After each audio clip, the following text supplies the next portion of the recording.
I'm simply unprofessional. Simply unprofessional. Yeah. Yeah. I'm unprofessional.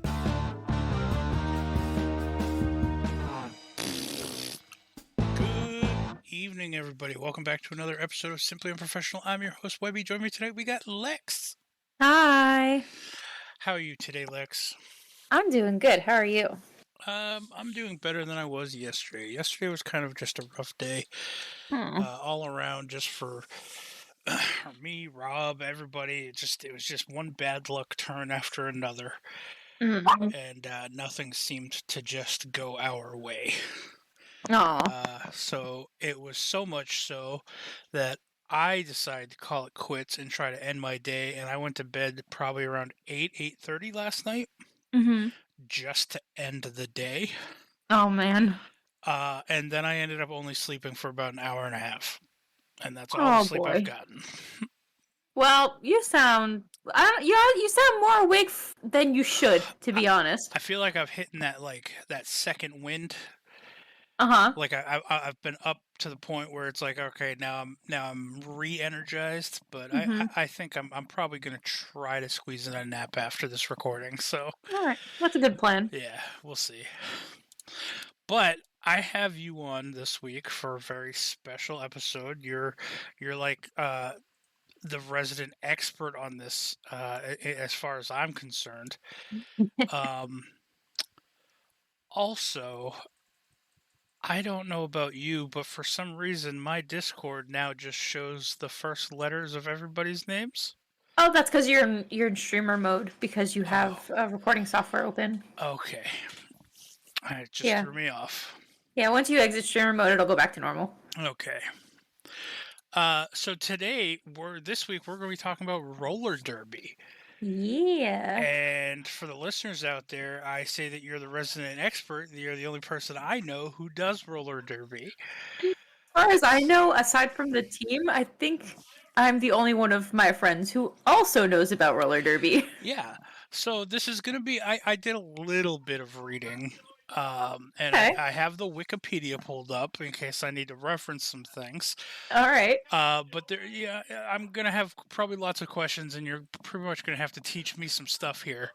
And if you hear laughter in the background, that's Rob. He is currently streaming. He streams on Thursdays with B.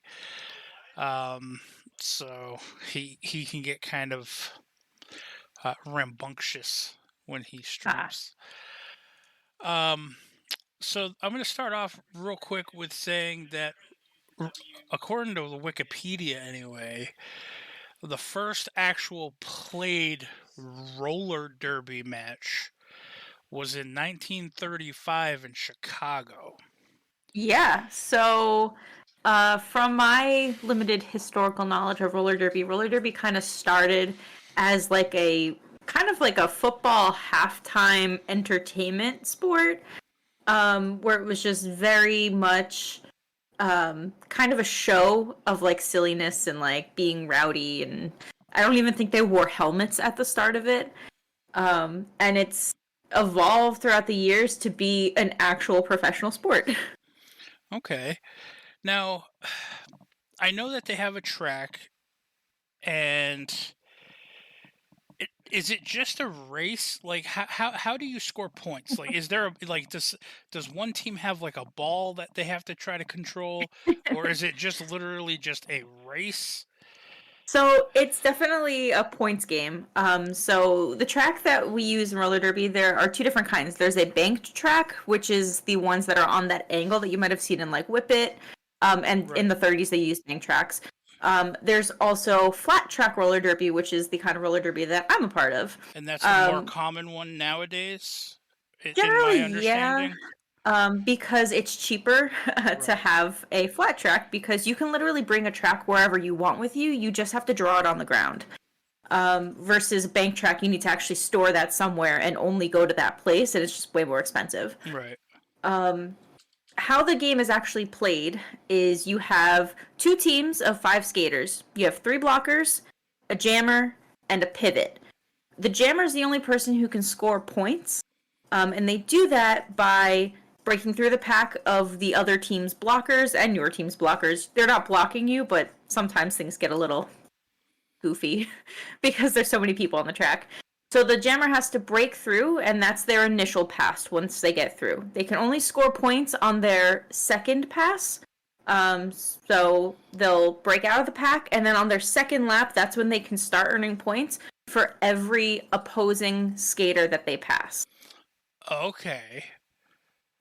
Just the blockers and the pivot, though. So you generally get 4 points if you make it all the way through them. Both jammers can score, but the first jammer to make it through becomes the lead jammer. And they're kind of important because they're the only ones who can end the jam and stop the other team from scoring points if it becomes to that, essentially. Okay. So essentially these jammers are just trying to skate fast enough to essentially like lap the opponent team. Yep. Pretty much. And then every defense or pivot that they pass individually, they get a point per. Yes, they get a point per blocker and pivot that they pass. The pivot acts like a blocker, but they do have a special role. And it's if you are a jammer and you can't get through the pack for whatever reason, and you can take off your star, which is what denotes you as the jammer. It's a helmet cover. You can take that off and you can give it to your pivot. And if you successfully give it to them, they become the new jammer and you become the blocker. So then you have 4 blockers instead of a pivot. Okay, that was going to be one of my next questions. I read something about a star. That's why, for some reason, I thought this was kind of like football on skates. Like I thought there was an actual like item that they had to hold on to and like skate around and not lose it. No, but you do have 2 people with helmet covers. So your jammer is denoted by a star on their helmet, and your pivot is denoted with a stripe going down the middle. Only the pivot can take the jammer star if it's handed to them. Blockers can't take it. So it's only the pivot is your option. So typically a team will run a pivot that can also be a jammer, just as a skill set, because it takes different skills to be a jammer than it does to be a blocker. But it's still good to know all of the skills. Right.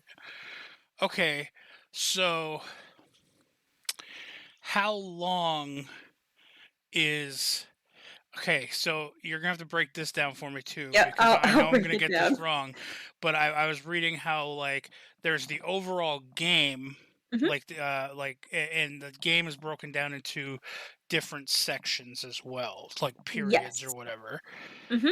But I knew that So they had like one of them's called jams or something. yeah. So basically, the way that the game is structured is you have 2 half-hour halves. So those halves are called periods. And Okay. then within a period, you have jams. And jams are a maximum of 2 minutes each. And they basically go to the 2 minutes, or if the lead jammer calls it off. So let's say I'm the lead jammer and I get through the pack. I make it around my second time, and I get through and I get my 4 points. But as I get through, I see that the other team's jammer's also trying to score points. Maybe they've already passed one person. I can call it off because I'm the lead jammer, and I can essentially get 4 points while they only get 1. So I stop them from getting points, and I stop it early so that it maybe doesn't last the full 2 minutes. Gotcha. Or you could, if you're fast enough, you could risk it and try to go around again and get even more points. Exactly. So like if you kind of get a little bit lucky and you make it past your second time around and the first jammer's having a really hard time getting out, or maybe they got out a little bit late and like you still have time before they can make it around the track again, you can go around as many times as you want. A lot of the times the people at the bench will tell you to call it off early if it's getting a little close, but only the lead jammer can decide if they want to call it off or not. Okay. Now the two half-hour periods, like the entire hour-long thing, is that the bout? Yeah. Okay. So they're called bouts or games. Okay. So a game doesn't go longer than an hour usually. Typically there's like also like a halftime and there's like a post game that like a lot of teams will do like awards. Okay. but it's basically about an hour of play. All right. Now I have a question going back to the blockers. Yes. Now I know I've joked with you a bunch about, if I was playing Derby, I'd just ram into people, things like that, which I know is illegal. Now what is legal in roller derby? Like, Sure. if you are a blocker, what are you legally allowed to do to hinder the people? If you're a jammer, what are you legally allowed to do to get past them? Mhm. Like, explain some of those intricacies to me. Yeah. So first and foremost, you are allowed to push people and hit people. Like that's definitely a big part of the game. The thing about the rules is that you have to make contact to legal zones. So your legal zones. Let me actually pull it up so I don't actually say something wrong. Contact. Okay. There we go.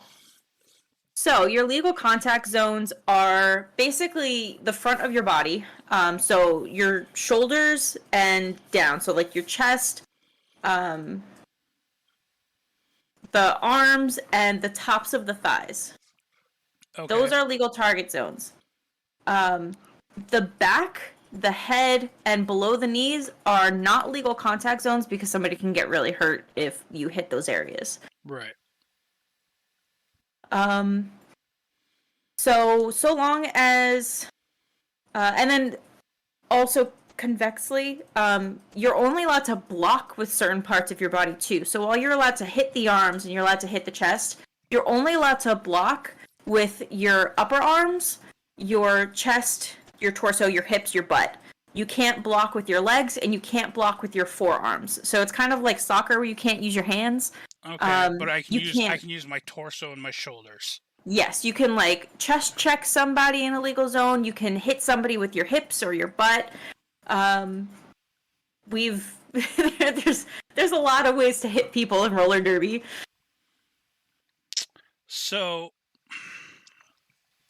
are you allowed to hold on to people? You only in certain instances you can't hold on to the opposing team, so you can't grab onto them, but you can grab onto your team. But there's an exception to this rule. So, and I only learned this the other day because I'm not very good with the rules, but there is a penalty that's called a multiplayer block, and that's if you form an impenetrable wall that a jammer cannot get through. Now, you're supposed to block, that's part of the rules, but you can't use your arms essentially to block. So you can't link arms to make like a wall. Exactly. So you can't link your arms. If a jammer tries to get through and like you're using your arms to like be a brace or something, if the jammer touches your arm, you have to drop it just because it's dangerous. Because nobody wants a broken arm. Right. So, basically, if you're blocking with like your shoulders, your hips, that's all fair game. You just can't use your arms to grab onto your teammates to form a blocking unit. Okay. Now, this is going to sound ridiculous, I'm sure. Now, it might not. If I was a blocker, Uh-huh. Okay, and let's say, I don't know. Let's say person A was a jammer. Mm-hmm. And they came up and they were coming up fast behind me and I saw it. Uh-huh. Could I use my shoulder and kind of bend down and flip them over? Well, I don't know how you would do that. They would probably rule that as like a misconduct. Kind of like using your shoulder and putting it into like their stomach area and then just lifting them up so they go up and over you onto their butt. So you can block that way. I don't know if they would wind up flipping over. I mean, that's technically a legal zone. I'm not a ref, so I can't give you like a genuine answer. But I mean, basically, the one thing about roller derby, even though you are hitting people and you're pushing them over and like you're doing what you can to block, safety is like super important. So if you do anything that's gonna like purposefully hurt somebody like that, they probably will give you a penalty or an expulsion for it. But what you can do is, let's say you're one of the blockers and you see that the jammer's coming up on your side and you have another blocking buddy in front of you. You can push your blocking buddy into the jammer. You can 100% do that. That is totally legal. You can push your teammates and move them around in ways that you are not allowed to block the other team. Okay. So you can't grab and push the other team's jammer, but you can grab and push your team's blocker. The rules don't apply to your teammates. Right. Okay. So I'm gonna put a GIF in the chat that we're in right now, Okay. and so not the part where he kicks the guy in the face, because that's obviously not gonna be allowed. Yeah.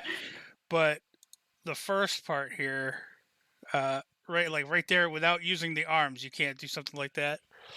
Yeah, no, they would absolutely get you on a misconduct or okay. a legal position or something. All right.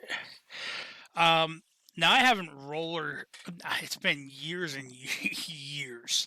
Mm-hmm. I might even say like decades since I've been on roller blades, and I know you guys use roller skates or Yep. in derby matches.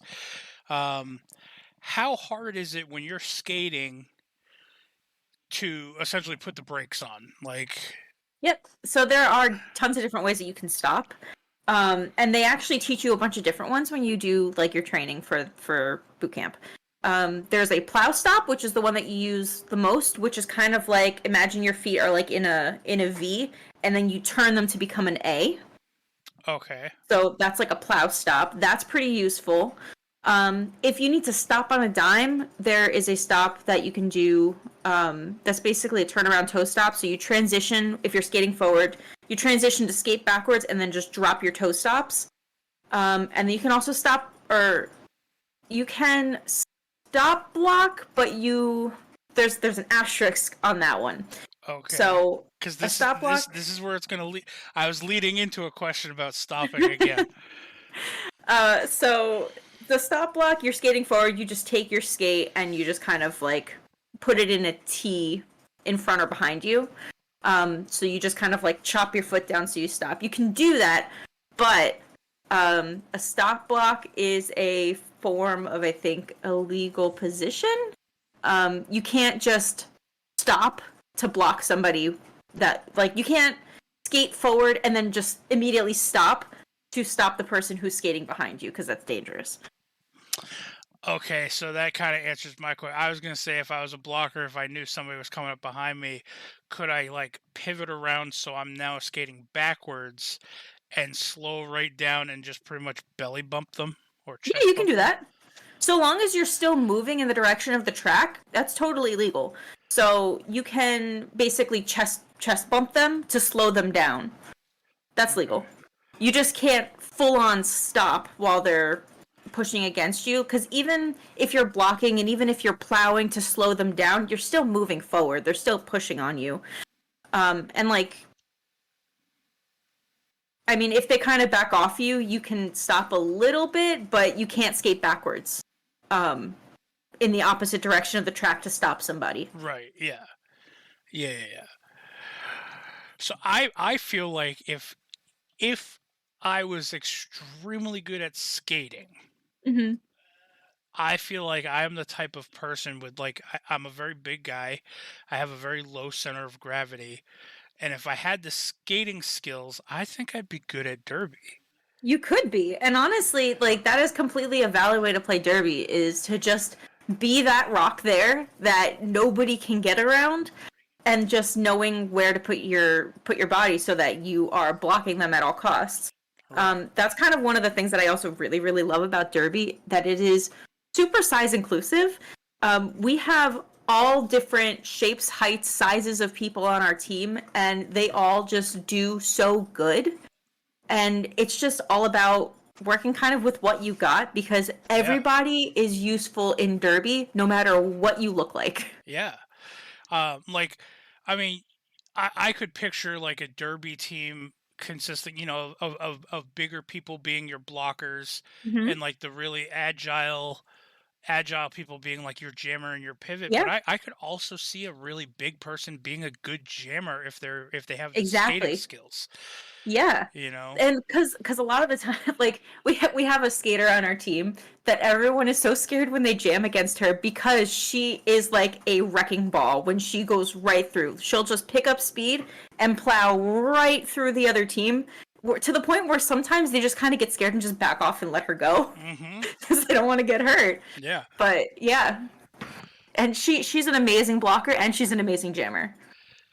Um, Now, okay, so I'm going to give you two terms. I'm going to see if you know what they are. Okay. Trip. Uh, like when you stick your foot out and trip someone. No. Oh, trip.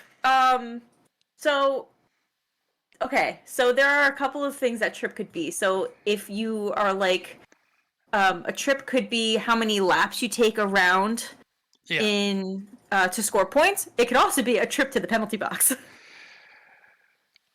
Okay, that's another good question. I didn't realize that Derby had a penalty box. Yeah. So Like hockey? like hockey. So the penalty box, you there's tons of different ways you can get penalties. I've mentioned a couple of them. There's misconduct. There's direction if you're skating in the wrong direction, or moving backwards. Illegal position. You can get a penalty for cutting the track because there's guidelines. So if somebody pushes you out of bounds and you get back in bounds in front of the person who pushed you out, that's a cut.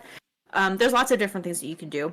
Also for hurting people and like high blocks if you hit somebody in the head. You penalties work by you'll be assessed a penalty. You have to skate off the track and go to the penalty box.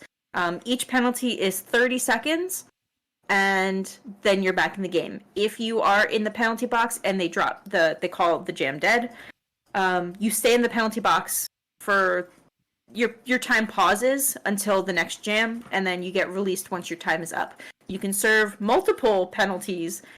In the game that we just had on Sunday, somebody got served two penalties at once. One for like I forget what it's called, but it's like insubordination, where basically they refuse to leave because of their penalty, and then whatever penalty they got originally, like a forearm or something. So they had to serve a whole minute before they were allowed to leave the penalty box. Now, are the penalty boxes different for each team, or is it like a shared penalty box? It's a shared penalty box. So there's basically 6 chairs. You can only have 2 blockers and a jammer in the penalty box at a time for each team. If you have a fourth person or a third blocker who comes out and needs to sit in the chair, they actually have to go back to the track until one of the chairs is empty because you need a certain amount of people to play a game of roller derby. Okay. Now I know you said it's a team is 5 skaters, but like there Mhm. are there more people to a team? Like I was reading that most Yeah. commonly there's 15 players or so to a team, Yep. but a bout or whatever, or A jam. a jam is only 5 players. Now if one can you like can one get taken out of the match and then another one get put in mid jam or no? Not mid jam, so it has to happen between jams. Okay. So after the jam, there'll be a 30-second setup time, and that's when new skaters come out. The bench coaches will have like lineups where they say like, "Oh, skaters like let's say 1, 2, 3, 4, and 5 come out," and then the next while that jam is happening, they're tagging other skaters who are going to go into the next one. So you have enough people to cycle out, just so that people don't get tired, because when people get tired, they get injured. So, okay, my next question. God, I'm full of questions right now. There's so many questions. So, in hockey, Mhm. it's not an official position, I guess, but there is usually somebody on the team that's considered the goon. Okay, and Mhm. they're the people who go out there and they purposely cause trouble. You know, they're probably the first one and most common one to be put in the penalty box. Uh huh. Do roller derbies do teams have those types of people on there, or is everybody just like is everybody pretty good natured as far as As the far as like getting competitions and penalties. stuff? Yeah. Um, there's nobody who's, at least on our team, nobody who's like designated the goon, only because you can only get 7 penalties before you get thrown out of a game. On your 7th, you get thrown out. So nobody really wants to get that many penalties. However, it's a very penalty heavy game. So some people get really close and not even on purpose. Wow, okay. Because, like, I just see myself being the type of person, I'd get a penalty, I'd go to the penalty box. If the opposing team got, had somebody come in there with me, I might talk a lot of trash to them and then, like, purposely, like, start shoving them and I'm Yeah. sure get penalized again. Yeah, you're not allowed to do that. So the penalty box. So there's a lot of staffed positions that aren't skaters. We have in the penalty box there are 2 penalty box timers who will keep track of who has what time and who can go back out in the game. And then you have the penalty box manager. The penalty box manager is allowed to assess penalties. So if there's a very chatty player who won't listen to, you're not allowed to talk in the penalty box. They'll assess a penalty for misconduct. They can also issue penalties if they come into the box too hot and they slide the chairs backwards, and because it could injure somebody who's not on skates, they can get another penalty for that too. So it's very, very kind of what's the word for it? Not that it's like serious. It is serious, but it's a little bit no nonsense in the penalty box. Okay. I do have a funny story about the penalty box though. Okay.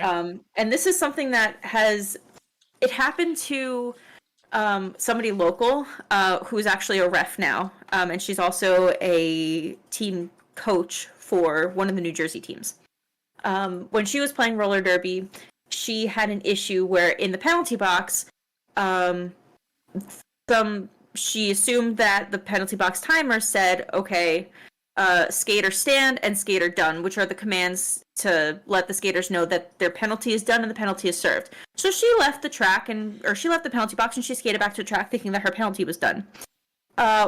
She was called back to serve a second penalty for leaving the penalty box too early because the opposing skater, who was also in the penalty box from the other team, is the one who said skater stand, skater done, and basically tricked her into getting another penalty. So that's one of the reasons you're not allowed to talk in the penalty box. Oh, that's tricky. Yeah. So there's a lot of case studies that they're constantly adding rules to this game because it is relatively new. Where they're kind of still gaining traction, and there's new rule additions every year, like the whole stop block thing that was added this season. But there's case studies for specific rules as to why they even exist in the first place, and that's the case study for why it even happened. Yeah. Okay, so as far as referee, okay, we were talking about like officials. Yeah, okay. So there's non-skating officials, and then there's the referees. Mm-hmm. Now, as far as each jam or each game, I'm reading there's one head referee. Yes. And he is just responsible for just the general supervision? Generally, yeah. Usually they'll have a second job too. Like the referees that I've usually worked with, who are the head refs, are typically inside pack refs. You hope to have 2 inside pack refs, one in the front and one in the back, so they can kind of catch both sides of the pack, which is the group of skaters. You also have outside pack refs, where you generally want to have about 3. One in the front, one in the back, one in the middle. And then you have jam refs, those are the 2 refs that follow the jammers to figure out who scored what points. Okay, and there's one for each team on those? Yep. Okay, and the pack referees, they say there's usually up to 5. Yep. And then there's 2 inside, 3 outside. Yep. Okay. So generally you're going to have about 7 refs. One of the refs is going to be the head ref. Okay. And as far as NSOs, there's a lot of us. Non-skating officials. Yeah. It says typically there's 2 scorekeepers. Yep. Is that because one is keeping an eye on one of the jammer refs, and then the other one's keeping an eye on the other jammer ref? Exactly, and they switch halfway through so that there's no bias. Okay. And then there's penalty trackers. There's usually one per minute, it says. I don't know what that means. It depends. There's one penalty tracker, generally. Okay. And they'll stand in the middle. Is that where the penalty box is in the middle of the No, track? that's the penalty box is off on the side, but the penalty tracker stays in the middle so that they can hear what the referees are saying, because they have to say which skater got what penalty in what jam. So they have to Okay. get all that information out on paper. Okay. Oh yeah, it says penalty tracker record each skater's penalties and notifies the head referee of skaters in the current jam who are in danger of fouling out. Yep. If somebody gets close to 7, they usually get a warning about 5, 6, or 7, and so that the head ref can foul them out of the game. Okay. And then it says that there's usually one penalty box manager. Yep. They basically manage what's in the box, but they also time the jammers who come into the penalty box. Okay. And then there's 2 penalty box timers. They time the blockers, and they also track how many penalties each skater has. A lot of the positions are kind of doubled up, so that you can kind of cross-check with each other. I feel like there's just a lot going on all at once, so Yeah, it people can be have overwhelming. Yeah. And then there's the jam timer. Yep, they are the ones who stand out on the line. They count out 30 seconds between jam setups. They blow the whistle to start the jams, and if the jam goes to the full 2 minutes, they call off the jam.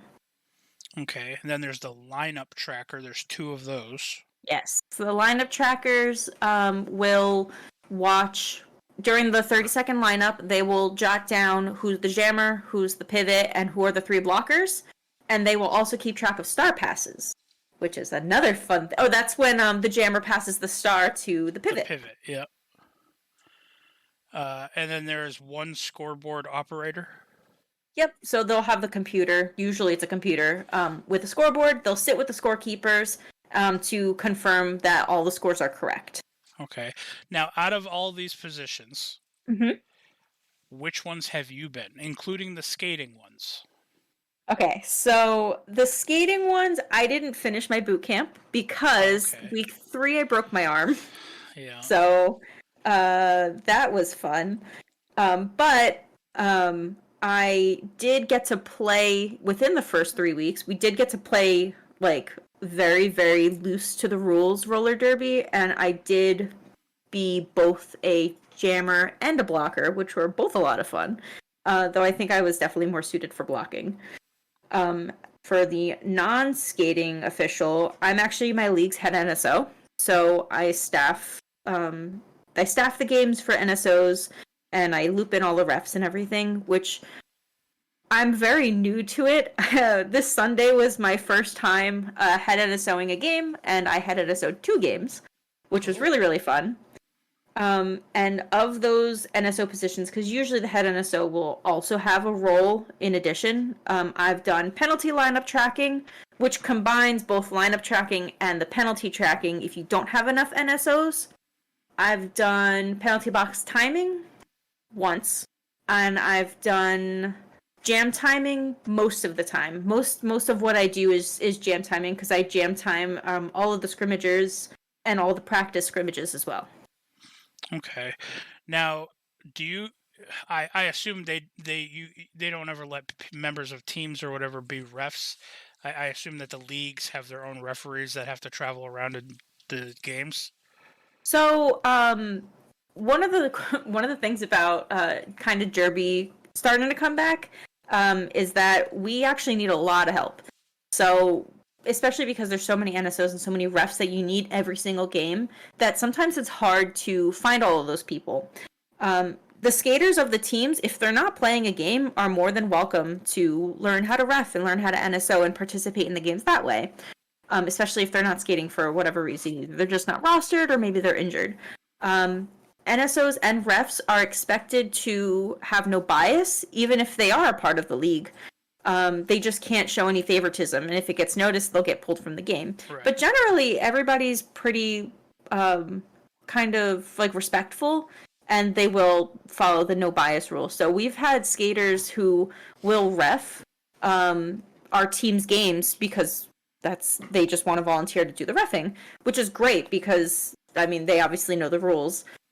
We also have a lot of skaters who were parts of teams that, but for whatever reason, retired from skating and playing roller derby, and instead have refed or NSO'd also, which is really cool because they get to stay involved, but they don't have to worry about the risk of injury as much. Right. Now, do the referees have to be able to skate? Yeah, refs are only on skate, but you can. Refs can actually be on quad skates or they can be on rollerblades, whichever they prefer. The roller derby players can only be on quads. Okay, and then the NSOs don't have to skate at all, right? Correct. Yeah, you're on sneakers. Yeah. So if I ever wanted to help out, I'd have to be an NSO of some fashion.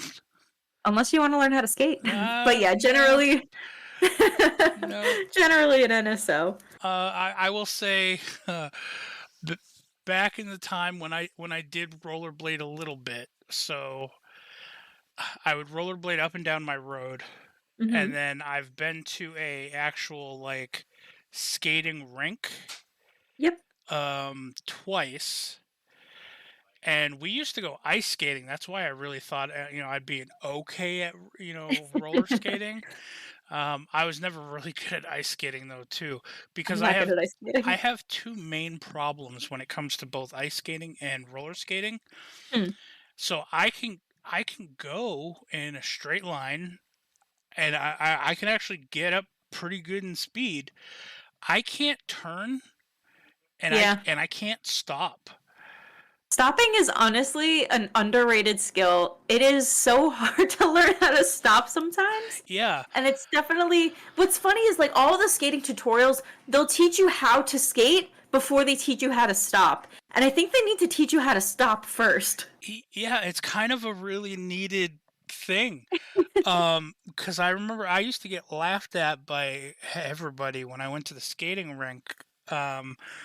Because it would be me and a bunch of friends who convinced me to go, Mm-hmm. and they'd have like the wall barriers and stuff on the outside of the rink, and I would just skate and slam into the wall, and then I'd turn around and then I'd skate in a straight line and slam into the wall again.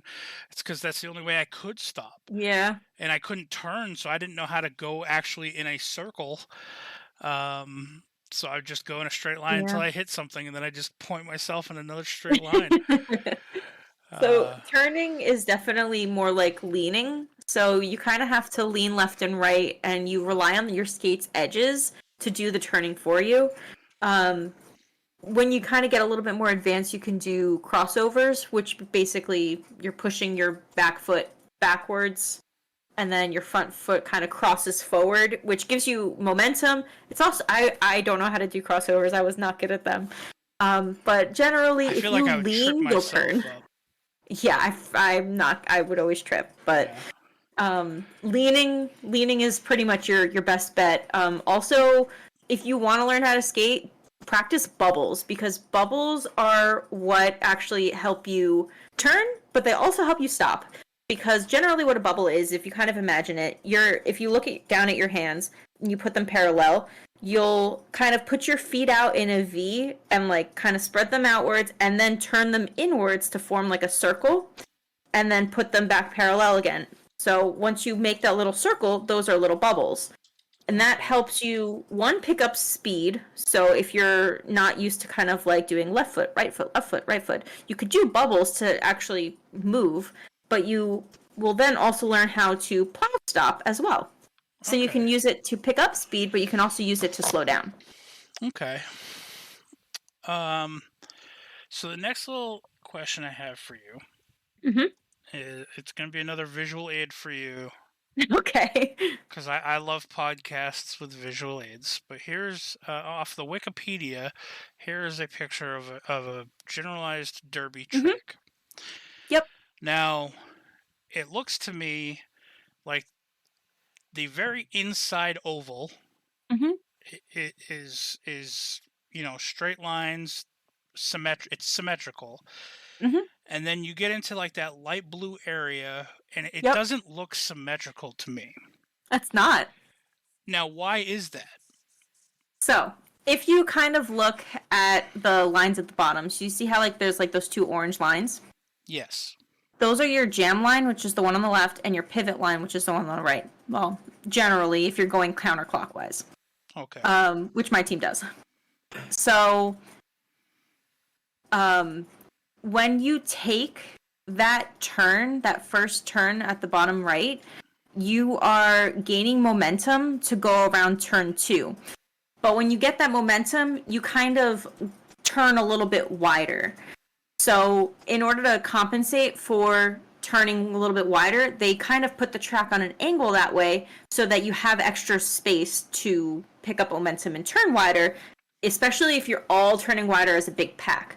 And we measure that by offsetting the inside and outside circle by a foot in the left direction on both sides.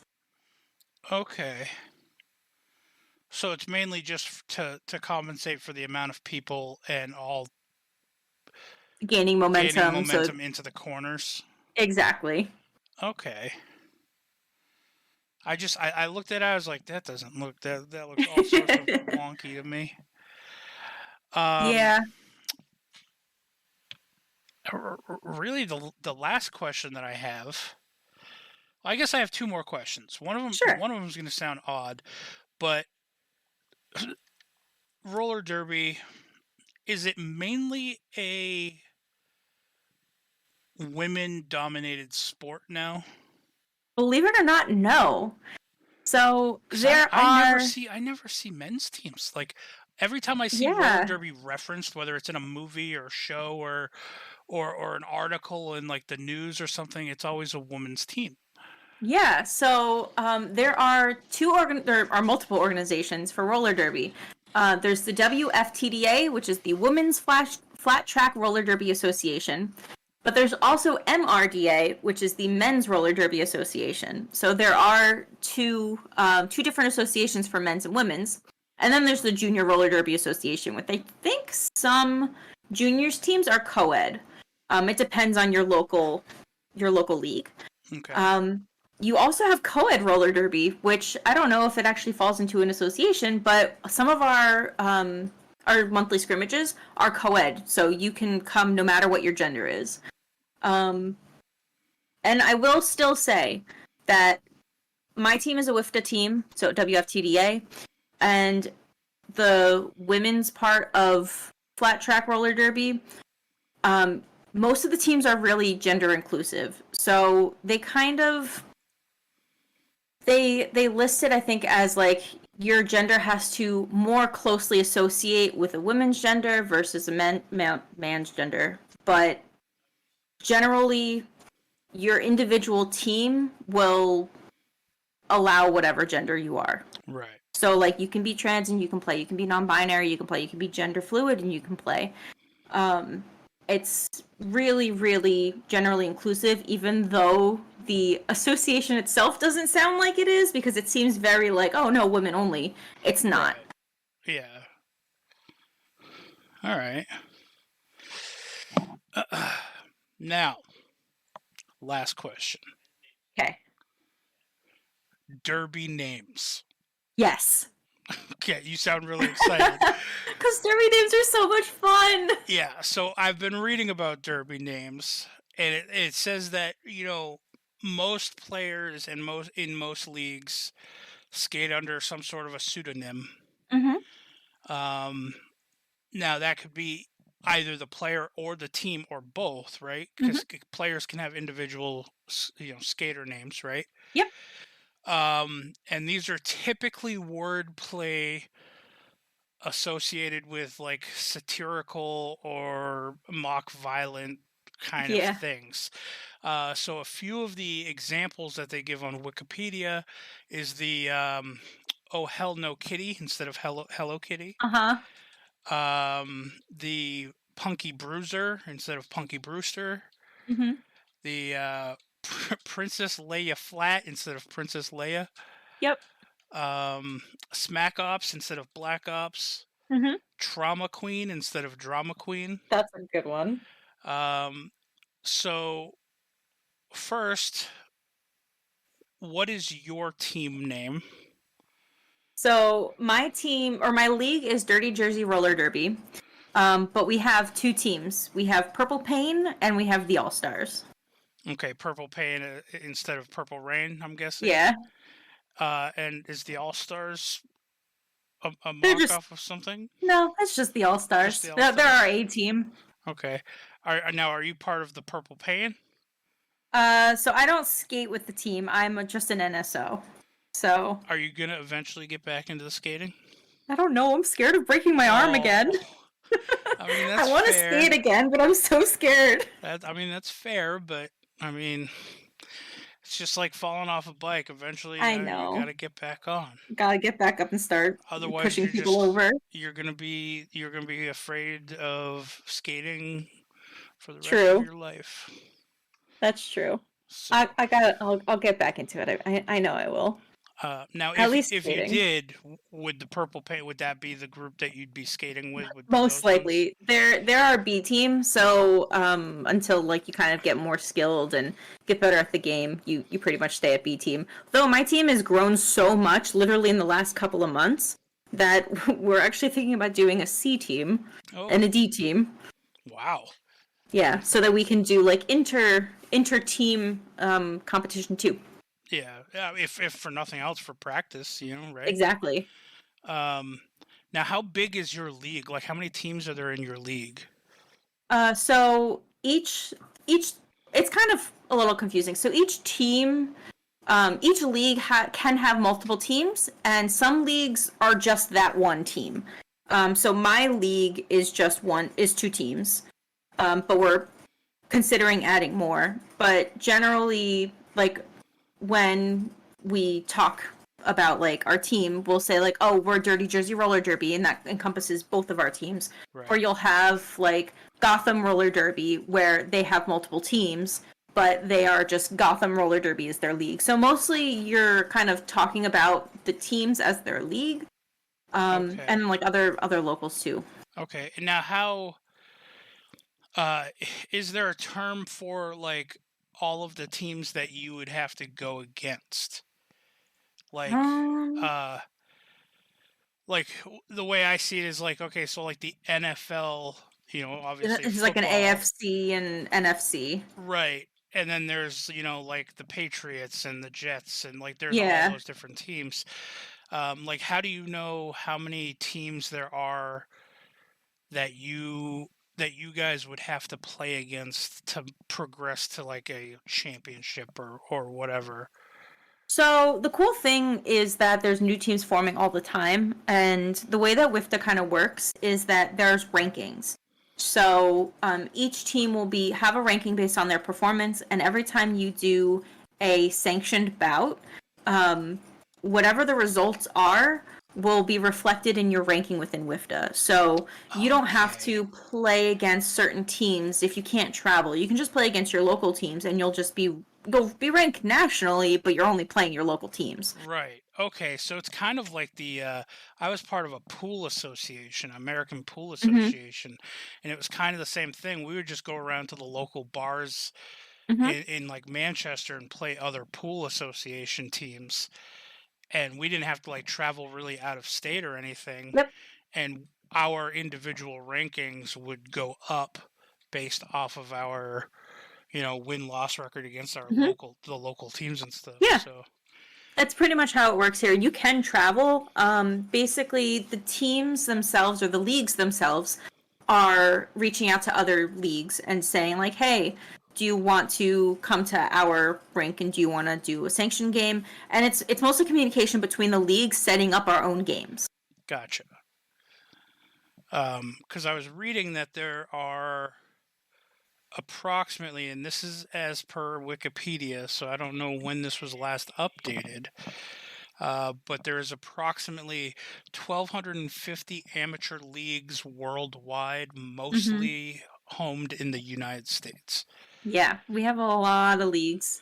and a lot of them are very good. Yeah. Yeah. Who's one of the top ones that you can think of? Was the Gotham people were good, right? Gotham are pretty up there. We've gone against them and we had our asses completely handed to us, but I think we wanna go against them again and just get better and better every time. Yeah. So Gotham's definitely up there as far as local teams go. Actually, and kind of also in like the same train of thought where we were talking about playing against other skaters and setting up tournaments and stuff. Gotham has a tournament coming up, and my team is actually invited to play at it. So we're going to be participating in Gotham's tournament soon. That's awesome. Yeah, at the end of the summer. Now, okay, what team have you seen one of the purple pains or even the other ones go against? What team has been like the most, let's say, brutal? Like, has there been a team that's just been like, wow, these guys are aggressive? Like, That's a good question. And I'm trying to base it off of penalties, and I feel like our team gets the most penalties out of like like a lot of the people that we play against. So in Sunday's game, we went against Enchanted Mountain Roller Derby, and I swear they probably ended with like 6 penalties, and like our team got like I don't know 20 something at least. well, It is probably less than that, but I have the paperwork here. Your team is my favorite team now. We get a lot of penalties. Yeah. It's mostly like forearms and track cuts and some directionals, but we just we get caught breaking the rules sometimes. Not in a bad way. It's just you kind of get caught up in like the heat of the game sometimes. Yeah. You know, the blood rises and that sense of competition is out there, and you just I get it. I get it. Yeah. Now, before we started recording, Mhm. I had sent you a GIF Yes. in a private DM of somebody. My only way to describe this is somebody slingshotting their teammate. Yeah. And you had mentioned that you don't think that's against the rules. Mhm. Now, how often, like, do things like that actually happen? Like often, like. Sometimes they do, until rules get made about them that they become illegal to do. But kind of in the same train of thought, so that action is what's called a whip. And to basically how that's done is you either grab an article of clothing of your teammate and you can pull on it to pull yourself forward. You can grab your teammate's arm and they'll swing you forward to get you momentum to get around people and to get around the bend. You can do a whip that is totally legal to do. There are different ways to do it. The one that you showed me, though, where the person kind of went down to pull the person forward, I feel like that would catch the refs off guard, and they might not know if it's safe or if it's fine. It definitely gets the crowd very excited when stuff like that happens. But I think so long as that skater gets back up and doesn't become a tripping hazard, it tends to be okay. Okay, because I was gonna say in that particular GIF, it does look like the skaters behind the people being whipped are going real slow. Yeah, they were probably blocking a different jammer, so the person who was doing the whip was just getting them extra distance Right. to get around to score more points. Huh. That just seems like I want to watch a match now. You should. I do, and like honestly, if I could skate, I think this would be a sport that I'd really enjoy. But it does look very tiring. It can be, yeah, because you're skating for a long amount of time with very little breaks in between, Right. so it can be exhausting, but it's also very rewarding. Yeah. I'll have to come down and watch a bout, or I'll have to get like. Do you guys ever like record them or anything? So, my team hasn't yet, but I know that we are trying to put some stuff out on social media. You can actually watch roller derby on Twitch. So, Really? there's like tons of like games and tournaments that are going on all throughout the year. You can follow WFTDA on Twitch, and they'll air the different games that they have live. They'll do different tournaments. They'll broadcast like a schedule of what's coming up. And because last year Derby was still very much following the pandemic ruling, so the announcers were all like doing virtual commentating. So it's really cool to see it. Like you can't always just turn on your TV and watch game, but you can turn on Twitch and watch it, which is really cool and really accessible. Yeah. They also put broadcasts on YouTube, and other teams will do their own broadcasts on their own site. We just haven't set it up yet. And another thing you could do is you can check out your local leagues by literally just Googling your town name and roller derby. Somebody is bound to show up, even if it's nearby, especially since roller derby is, like at the start of this year, has really started coming back strong. Teams have started doing their boot camps again. Some teams started it last year. But other teams are really starting it now, which means that you're going to see a lot of games coming up this summer and this fall. So it's a really exciting time to get back into roller derby. I don't know. If I find out there's roller derby teams in southern New Hampshire, I'll go to their teams, but I'm going to be holding giant signs that says, "Where's the purple pain?" That's fair.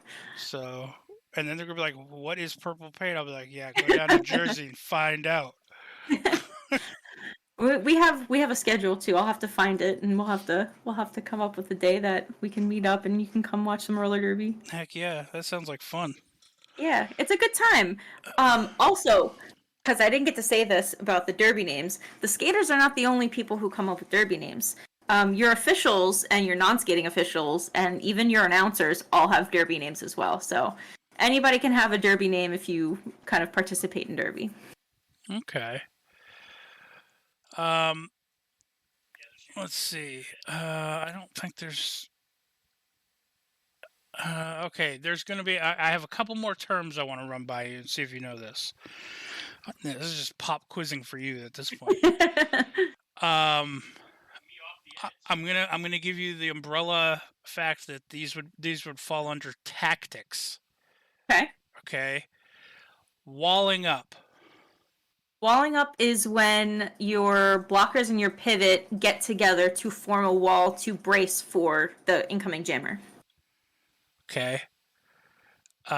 Goading. I'm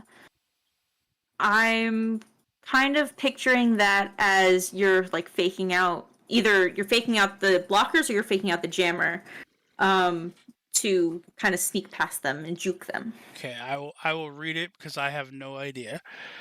It says goading. The pack is defined as the largest group of inbounds blockers skating in proximity, containing members from both teams. In the goat herding tactic, one team surrounds a blocker of the opposing team and then slows so that group becomes the pack. The rest of the opposing team skating ahead are thus put out of play and cannot legally block the goat herder's jam. Interesting.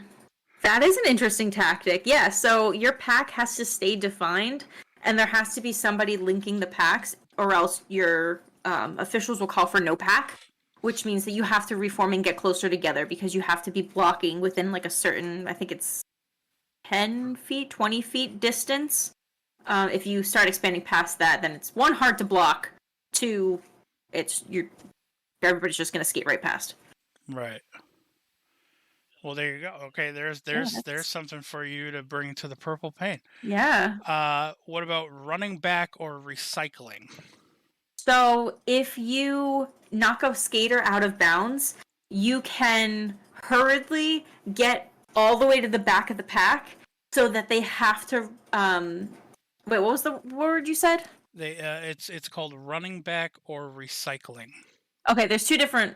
I think I'm thinking of something else, but what I was explaining was if you knock a skater out of bounds, you can run all the way back so that that skater has to get behind you, and you're basically pushing them as far. You're undoing all of their process basically. But what recycling is when the jammer gets past the blockers, you can quickly reform back in front of them so that they have to get past you again. So Okay. the action of reforming back around the jammer is what's a recycle. And then the last one underneath the tactics is bridging. So a bridge. So the way that your team is going to be set up is you're going to, for the most part, have 3 blockers with their backs towards the jammer, and you're going to have one person in front that is usually, you'll see it a lot as the person who's bracing will put their arms out on the shoulders of the two of the blocking skaters, and they'll say like, oh, inside outside, to tell the blockers where the jammer is so that they can effectively block. But a better tactic is actually for the blockers to put their arms on the brace's shoulders. This way the brace doesn't get a multiplayer block penalty. Okay. Well then. Man, there's just all sorts of stuff. There's so much stuff about Derby. It's just so fun. What's an apex jump? An apex jump is so exciting. Okay, so if you're looking it's in bold letters. Yeah, it's so common, but it's so exciting every time they happen. So if you're looking at the diagram of the track, sometimes what a good jammer will do is they'll see a gap where the blockers aren't blocking. And you can't really block inside that turn. So the apex is the turns that are on the track, and specifically the inside turn. What a jammer will sometimes do is they will jump over that curve and kind of cut through like that pink center area. And so long as their skates touch down on the ground inside the track, it is completely legal, and it is so exciting to see every time. Okay. Yeah, they can just jump the apex of the turn and they're still in bounds and they get past all the blockers. Oh, all right. Yeah, I mean it's all in bold, and it's under the jammer tactics. Yeah, they're really cool to see. Wow. All right. Well, is there anything else that you want to share with me about Derby, or ask me about Derby? I don't know anything about Derby. So I don't know why you would ask me anything about it, but I just want to say, first of all, thank you for letting me talk about roller derby, because I really love the sport and I think it's so cool. Even though I don't physically play, I'm a non-skating official, but it's so cool to be a part of roller derby. For as long as I can think of, I've always been a fan of roller derby. Mm-hmm. Like just seeing it in movies, or seeing Yeah. it, seeing it done on a TV show or something. And it always just seemed like one of those sports that was so like, what's the word? Like not in the spotlight. You know what I mean? Yeah. It's underrated. Yeah. So like it was one of those sports where it's like, anybody can go and, go down to Foxborough Stadium and catch a football game, or go down Mm-hmm. to, catch a baseball game. But like, no, I never knew growing up, how do I watch derby games, Yeah. things like that. It But feels I've very always been- underground. yeah, if that's the word I was looking for. It seems like a very underground sport.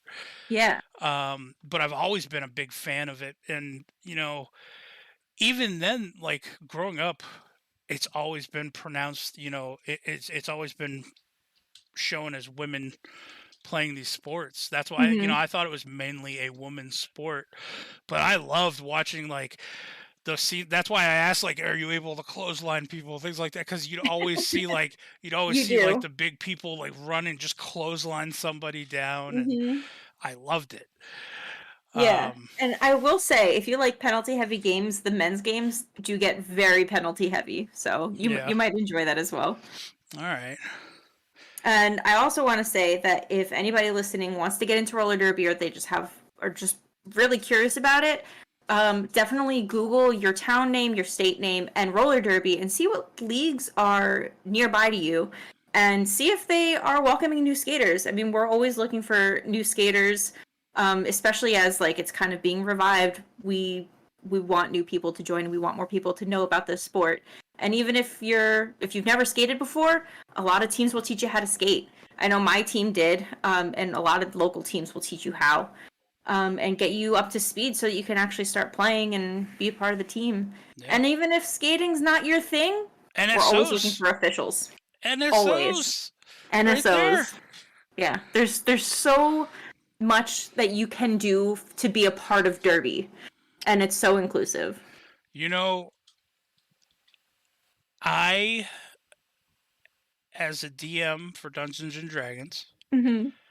I am going to make this a part of the D&D world. I'm going to institute. Well, yeah. There's going to start being, derby tournaments and stuff that I'll have to come up with rule sets. I'll probably need to come to you, and you Oh can my help God, me I would figure love out rule that. sets for it, like how to determine, how a derby bout would go based off of rolls of dice and Oh my gosh, things like that. that'd be So so much fun. heck yeah, I'm game. And Yeah. I would actually love to sit down with you. In all honesty, I'd love to sit down with you and try to flesh that out before your guys' group makes it to Calais. Because Yes. I mean that's the whole big thing with the festival that's happening up in there is it's just The tournament. it's a huge trading hub, and it's just games, games, games. Oh my gosh. Yes, I would So love to do that. we'll have to get together and try to come up with some sort of system for how roller derby could pan out in a D&D life. Oh my So, gosh. Yes, I'm down. but thank you for coming on and talking derby Yeah. with me. It was exciting. I got into it more than more than I originally thought. Like I said, I've been a fan of derby. I didn't know any of the rules. I just knew it was a bunch of people skating in circles, hitting each Yep. other. Oh yeah, it gets into the weeds. Yeah. So. Well, with that being said, do you want to go ahead and tell everybody where they can find you on the internet? And if Sure. you want to promote, I know you've been streaming SSO lately. Yes. If you want to promote Yeah. your stream, if you want to promote your derby My Derby stuff, people. yeah. Yeah. So when I'm not doing Derby things, I am streaming and doing YouTube videos. You can find me at Ursula's Revenge at Twitch and YouTube. And as far as my Derby stuff, they are on TikTok and Instagram at Dirty Jersey Roller Derby. So give them a follow and check out your local leagues. I'm serious. Go follow your local roller derby leagues and see what games they have, because you got to support your local roller derby. I'm going to support your local roller derby. It's a tongue twister. We but appreciate it. Yeah. All right. Well, with that being said, everybody, you guys can follow me on Twitter at Jax Forest Walker, all one word, on Twitch at DM Webby. And we thank you for listening and tuning in. We hope you enjoyed the episode. We love you. Stay safe, and fuck Booster Gold, as always. Bye. Now I'm just playing the outro music. Do you guys play music at the Derby matches? Oh yeah, it's a lot of alternative music. Like even during the match itself? Sometimes they'll play it a little quieter because you kind of have to hear the penalties, and you have but yeah, no, they play before in the 30-second setup. They'll play music too. They'll play it during like official timeouts and stuff like that, and team timeouts. Keep people entertained. So nice. Yeah, it's a party.